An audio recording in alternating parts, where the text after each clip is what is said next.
20h sur DTV, l'heure du journal et ses titres. Mise en œuvre du train express régional, les habitants de la cité Sococim se grincent les dents. Ils accusent l'APIX de vouloir s'accaparer leurs biens moyennant des sommes dérisoires. Ils appellent le président de la République à intervenir en leur faveur. Théorie de Bofa, Ben personne serait interpellé dans le cadre de l'enquête. Le Grand Serigne de Dakar fustige certaines sorties tentant d'expliquer les raisons de tel acte qu'il juge inexplicable. Les foyers de tension sont nombreux. L'humanité a plus que jamais besoin de la paix pour un monde plus juste. C'est désormais le combat quotidien de Cheikh Mansour Diouf, qui est ambassadeur de la paix universelle. Le maire de la Médina répond à Donald Trump. Bamba Fall loue son africanité. Il appelle tous les Africains à prendre pleine conscience des potentialités de leur continent. Vous l'entendrez dans ce journal.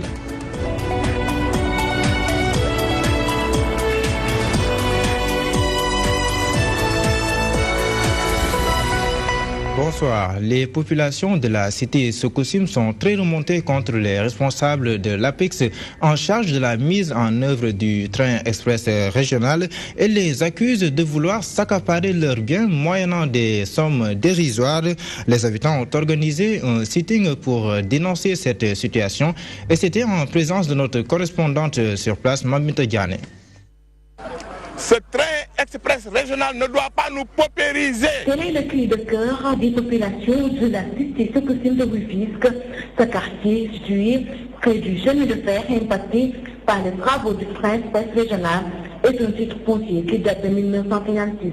Selon ses habitants, la cité Sococim, c'est une histoire qui date très longtemps. Parce qu'à l'époque coloniale, en 1956, à ce moment, il n'y a pas le Koleban. Il n'y a que Koleban 1. Il n'y a que Koleban 1 qui appartient à Tchaouden. C'est le seul quartier qui était à côté de nous. 8 maisons doivent être démolies. Les personnes impactées par le projet rejettent la grille d'indemnisation qu'ils jugent dérisoire. Ce titre foncier est de 4 hectares, plus de 4 hectares, et appartient à la cité Rufisque. Donc, nous disons que si le train express régional a besoin de nos terres, l'APIX n'a qu'à prendre nos terres, mais il doit nous indemniser à juste titre, d'accord parti. Parce que c'est un titre foncier, ils doivent venir discuter avec nous avant de prendre nos terrains. Ce qui se passe aujourd'hui, c'est que sur le titre foncier 651, l'APIX est en train de faire ses travaux.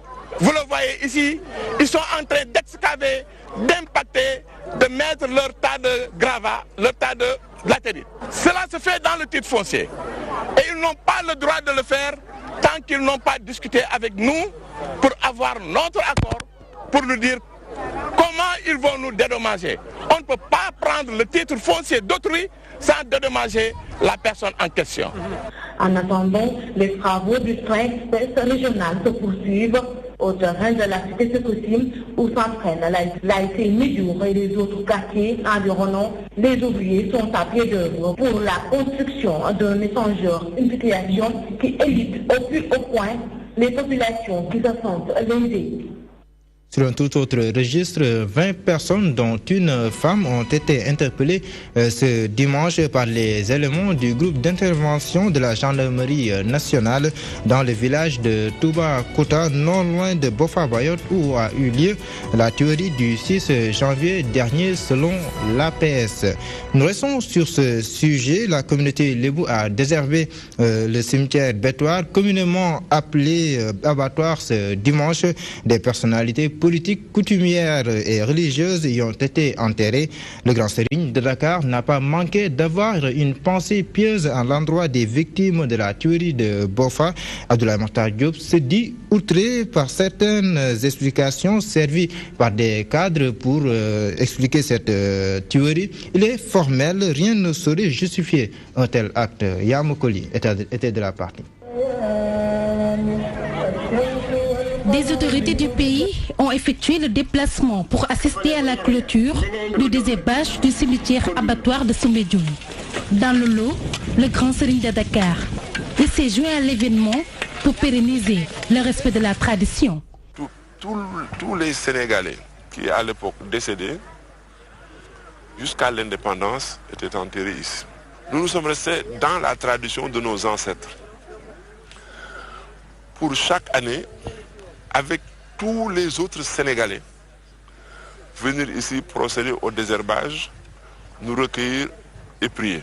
Il est de notre devoir pour un tel cimetière de voir que ces cimetières sont devenus un monument historique pour nous et pour les générations futures. Raison pour laquelle le désherber est une mission naturelle.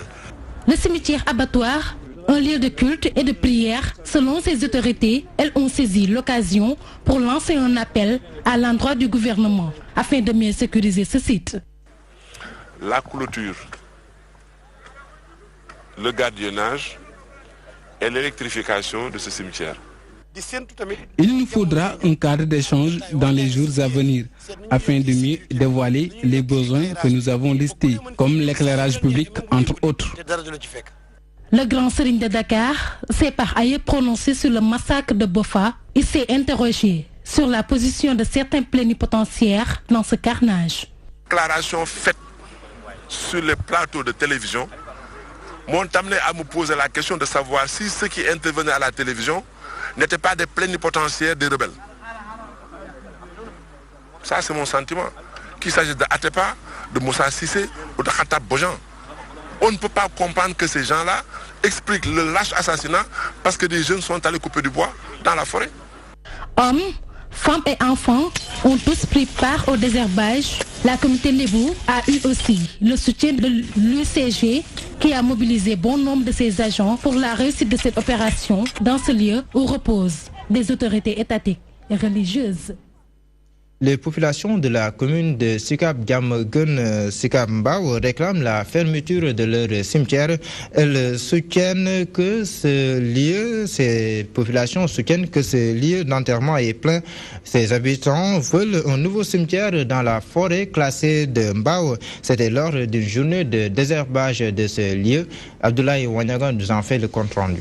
Armés de pelles, de râteaux et de brouettes, les populations ont procédé au désherbage du cimetière de Sikap Mbao. Cette journée d'investissement humain a servi de tribune à ses habitants pour réclamer la délocalisation de ce lieu de culte. Donc nous sommes là pour le désherbage dans un premier temps, mais dans un second temps, on est là pour la délocalisation du cimetière. Parce que comme vous le savez, en ce moment, le cimetière est plein. Et il arrive même parfois, en enterrant un mort, qu'on déterre des restes d'autres personnes.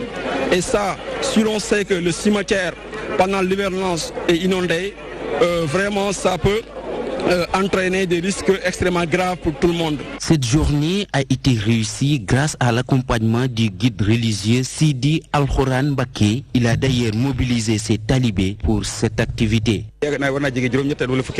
Je remercie tous ceux qui se sont déplacés aujourd'hui pour cette opération de désherbage. Le maire de la commune de Diamaguène Sikap Mbao a également promis de faire un plaidoyer pour l'octroi de nouveaux cimetières à la forêt classée de Mbao comme le souhaitent ses administrés. Parce que ça fait plus d'une décennie que ces cimetières-là font le plein et vraiment les populations sont véritablement confrontées à d'énormes difficultés effectivement pour enterrer leurs morts. Ce cimetière est également confronté à un problème d'inondation et les populations veulent que des solutions soient apportées à cette problématique. Le Centre d'études, de recherche et de formation sur l'islam a formé 171 personnes aptes à pratiquer une toilette funèbre. Le nombre des spécialistes dans ce domaine est en baisse au Sénégal. Parmi les bénéficiaires, on peut noter une forte représentativité des femmes à l'échelle nationale. Une note significative selon le président du centre. Les détails, c'est avec Léna Tchouna. 171, c'est le nombre d'attestations remises après une formation sur les services funèbres. 3/5 des récipiendaires sont des femmes, ce qui constitue un facteur déterminant selon le président du Centre d'études, de recherche et de formation sur l'islam. À la fin du parcours, il y a eu 171 qui ont participé effectivement et qui ont eu des notes assez appréciables. Les 3/5 sont constitués par des femmes. Donc c'est un signe très positif, très déterminant que les femmes puissent accepter de s'impliquer dans la toilette mortuaire. C'est en étant conscient du déficit du personnel pour les services funèbres que le CERFI a tenu à organiser ce séminaire de formation. Toutes les populations sont confrontées, aussi bien dans les mosquées que dans les quartiers les plus reculés, qui retardent des levées de corps, qui retardent même la célébration de la prière funèbre et qui va jusqu'à la limite de l'horaire prescrite par le prophète paix et salut sur lui, qui dit qu'on ne doit pas prier sur un mort au-delà de la prière de Asr. Une formation qui ne se limite pas à la capitale sénégalaise. Nous avons des équipes de formation, de formateurs qui se sont déplacés vers les régions même les plus éloignées. Ils sont allés faire la formation à Saint-Louis, à Kaolack, à Thiès et ailleurs. Et là, ce n'était pas pour former des praticiens, mais pour former des formateurs. Le Centre d'études de recherche et de formation sur l'islam invite les localités à mieux prendre en charge les morts. Pour cette édition, la promotion a eu pour parrain feu Serigne Cheikh Ahmed Tidiane Sy Al Maktoum.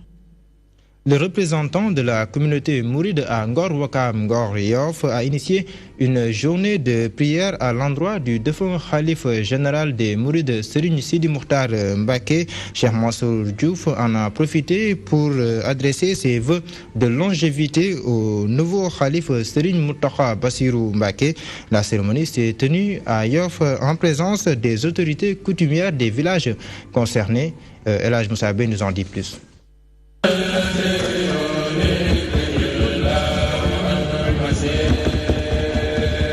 Yoff a à sa manière rendu hommage au khalife des Mourides rappelé à Dieu le 10 janvier.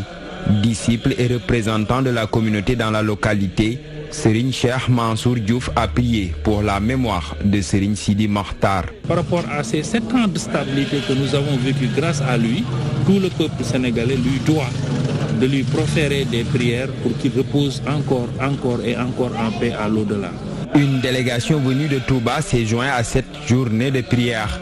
Idem pour les frères de Yoff qui témoignent de la cohésion entre Yoff et Touba. Nous remercions toutes les autorités de Yoff pour avoir soutenu Cheikh Mansour Diouf dans sa mission. Elles ont simplement rendu service à Serigne Touba Khadimou Rassoul. Les rapports qui sont entretenus au niveau de Yoff et Touba sont des rapports vraiment extrêmement riches et consolidés aussi par Cheikh Mansour Diouf. Ambassadeur de la Fédération pour la paix universelle, Cheikh Mansour a également été honoré par la présence d'une délégation de l'organisation. Je suis venu avec donc une délégation des membres de la Fédération pour la paix universelle, du Burkina Faso, de la Zambie, de l'Allemagne, pour témoigner notre gratitude et notre reconnaissance à l'occasion donc de l'entrée dans l'au-delà du calife général des Mourides. Des autorités coutumières de Yoff, Ngor et Wakam ont pris part à la journée de prière. Pour finir, le guide religieux représentant de la communauté mouride dans les 3 villages Lébou a prié pour une longue vie au nouveau calife, Serigne Mountakha Bassirou Mbacké.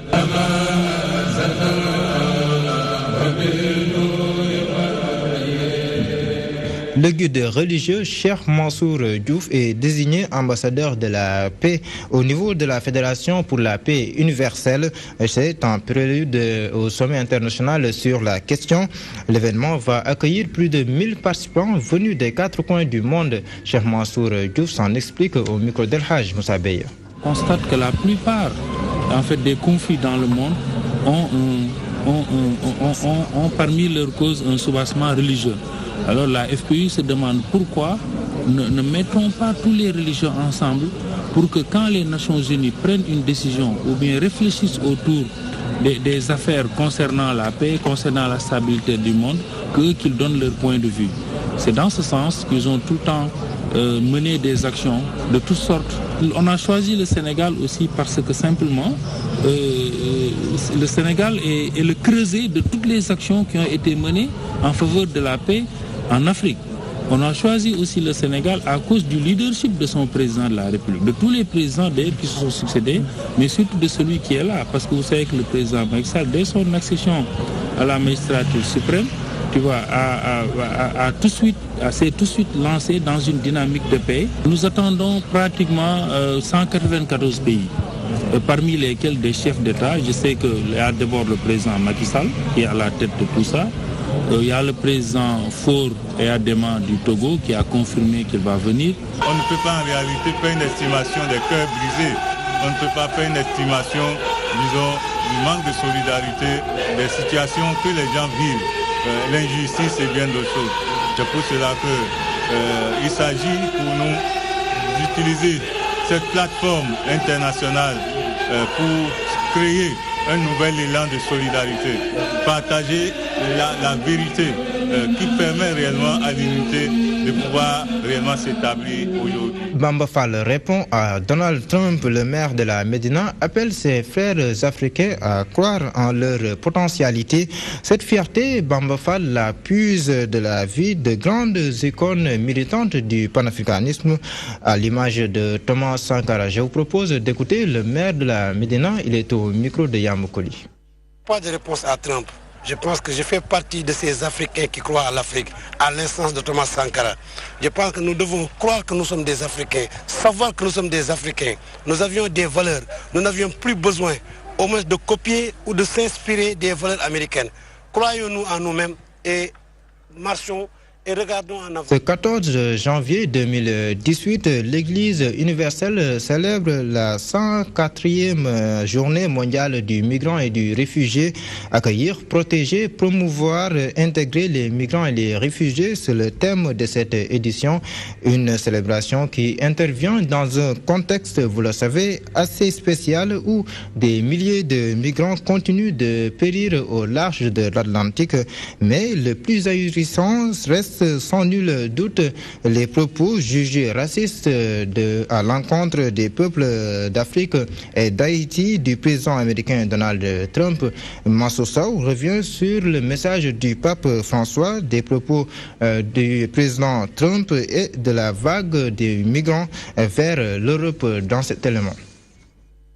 Accueillir, protéger, promouvoir, intégrer les migrants et les réfugiés, thème de cette 104e journée mondiale dédiée à cette couche, du reste très vulnérable. Un thème d'une brûlante actualité. Ils sont aujourd'hui des milliers à périr et de la plus atroce des manières dans les entrailles de l'Atlantique, s'ils ne sont pas persécutés, tués ou vendus comme des malpropres. Mais le summum de cette ignominie se trouve dans ces propos de Donald Trump. Le président des États-Unis a encore une fois de plus manifesté son hostilité aux migrants. Des paroles assimilées à une bourde. Cependant, il convient au-delà de l'indignation de s'interroger, voire cogiter, sur le but poursuivi à travers cette sortie jugée scandaleuse. Et si cela ne traduirait-il pas, comme le rappellent fort heureusement les Allemands, la Weltanschauung, c'est-à-dire la vision du monde d'un peuple. Mais pourquoi est-ce qu'il faut qu'on accueille des gens qui viennent de ces pays de merde? Des propos tout en contradiction avec le message du chef de l'Église, le pape François. Perché tu sei stato schiavo migrante in Egitto, così sei.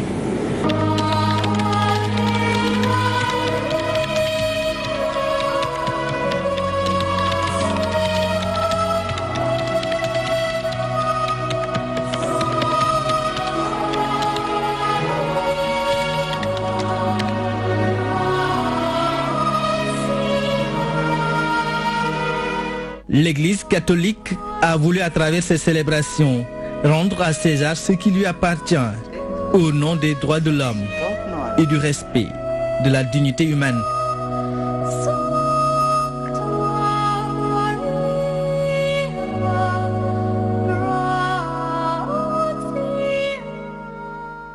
De l'économie dans ce journal, le commissariat aux enquêtes économiques de Saint-Louis a accueilli ses homologues des régions de Louga et de Matam pour une formation au nouveau logiciel de géolocalisation. L'application informatique permet de détecter à temps réel les zones en pénurie de sel iodé et d'y apporter des corrections aux besoins. Serine Diaw est le commissaire aux enquêtes économiques de Saint-Louis. Il est interrogé par Gambi Diagne. Oui, l'objet de cette rencontre se situe à plusieurs niveaux. Parce qu'en dehors des missions régaliennes que nous exécutons tous les jours, à savoir la régulation du marché, la surveillance aussi du marché, il y a aussi aujourd'hui nous nous sommes réunis dans le cadre de l'iodation du sel. C'est un système de collecte de données que nous expérimentons à travers la géolocalisation. Donc c'est une donnée nouvelle. C'est pourquoi à travers le pôle Nord, qui regroupe les régions de Louga, Saint-Louis et Matam, nous formons les agents pour qu'ils puissent recueillir les données essentielles en ce qui concerne l'iodation du sel. Ces données nous permettent vraiment de lutter contre les troubles dus à la carence en terre. Parce que moi, depuis que je suis dans la région de Saint-Louis, il n'y a pas de problème d'iodate de potassium. Il n'y a pas de rupture. Mais certes, au niveau des sites de production, on note une affluence de nouveaux producteurs. Et c'est normal parce que c'est une filière qui gagne du terrain. Sorti de la 11e promotion du programme de leadership politique de la Fondation Friedrich Ebert, le parrain Ismaël Madior Fall en a profité pour lancer un appel aux jeunes.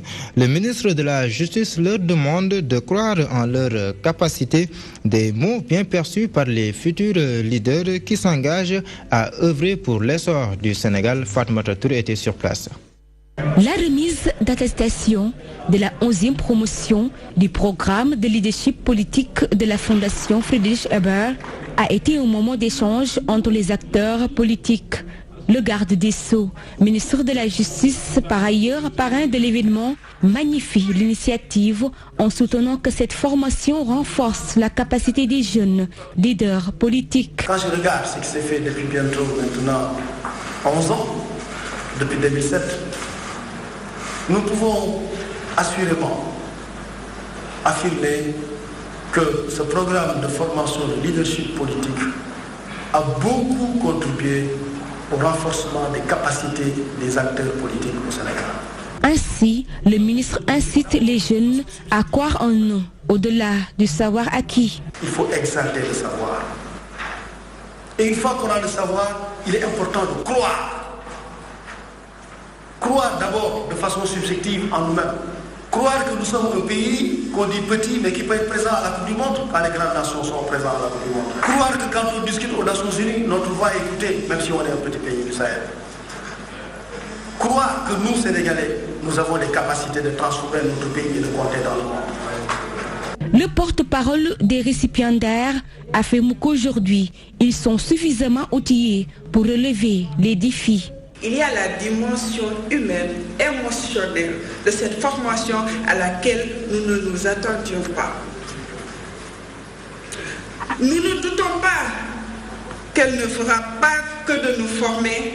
Nous ne savions pas que cette formation nous ébranlerait, nous déconstruirait pour finir par nous transformer en de vrais citoyens sénégalais. 36 jeunes ont reçu leur parchemin. Aujourd'hui déterminés à changer le paysage politique, ces jeunes leaders manifestent leur engagement à montrer une meilleure vision de la politique au Sénégal.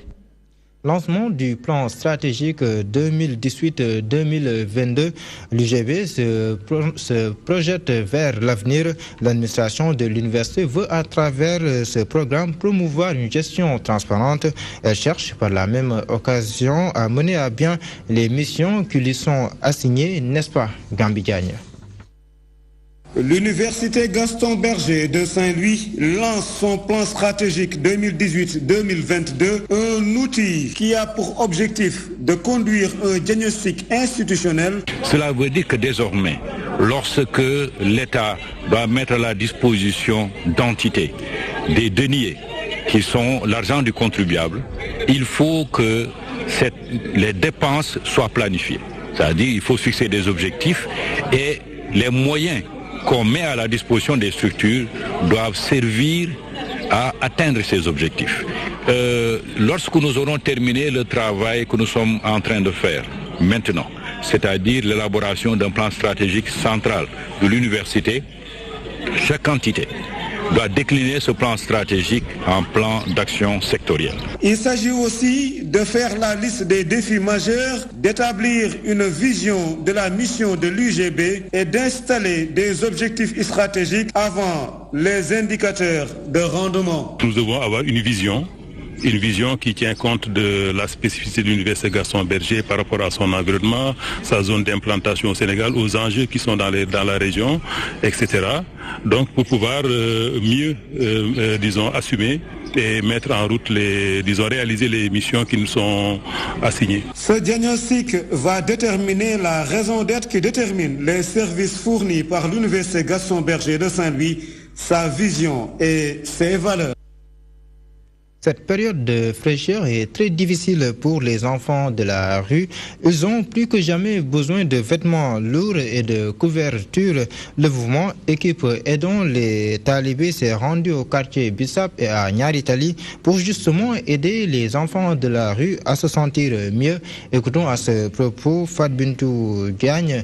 Elle est chargée de communication de l'équipe. Elle se prononce au micro de notre reporter. L'équipe Aidons les Talibés est une association de jeunes bénévoles sensibles aux conditions précaires des enfants de la rue. Pour notre concept, nous sommes à notre 6e édition qui consiste à donner aux enfants talibés des pulls et des couvertures pour mieux les couvrir. Tout d'abord, nous étions au Dara de Cité Bissap et là présentement nous sommes au Dara de Niaritali. Pour après, nous allons dans les 2 bars de Sacré-Cœur pour couvrir les enfants qui sont là-bas. Il y a 12 activités, on a le Corité pour tous, on a un dard, un mouton, pas mal d'activités que nous faisons, mis à part les distributions de pulls et de couvertures.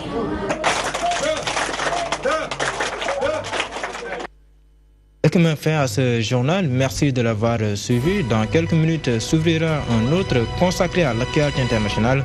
Ce sera avec BBC Afrique. C'est tout simplement vous souhaiter une belle soirée avec nos programmes qui se poursuivent les plus belles.